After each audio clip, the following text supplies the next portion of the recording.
The Chief of Army Staff, Lieutenant General Kenneth Minima, makes his way into the meeting room in the National Assembly. He's here to meet with the Senate Committee on Defense and Army to explain why the Nigerian Army has not been able to overcome Boko Haram, which has been unleashing terror in the northern part of the country. This week alone, dozens of children were killed at the Government Technical Science College in Potiskum, Yobe State. And just 3 days later, a female suicide bomber blew herself up at the Federal College of Education, Kontagora, Niger State. The chairman of a defense committee opened the discussion.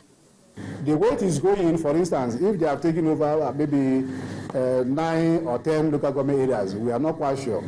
But if they are taking over such a number of places, can some, even of our colleagues, go for election in those their central district? Can the elections of all other officers, governors, the president, the state house assembly, can they be held in those areas? As with meetings dealing with security issues, committee members asked journalists to leave to allow for frank discussions. The Chief of Army Staff was also not prepared to address journalists without briefing the committee in private first.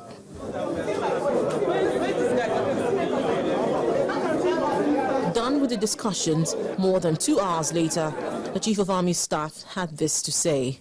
We had a setback in Baza that resulted in the loss of territories up till Mubi. And painful though, but we're working very hard to retake those territories. And very soon we will reclaim those territories, and indeed other territories held by these elements. The chairman of the Defense Committee also answered questions which had to do with the feasibility of elections holding in the troubled northeastern states in 2015.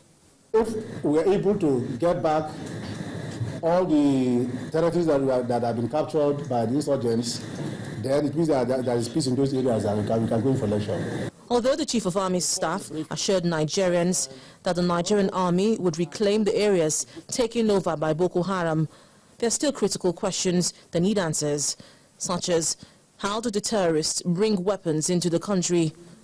Does the Nigerian Army have enough troops and ammunition to confront the terrorists? And whatever happened to the alleged ceasefire agreement? Linda Akibe, Channels Television News.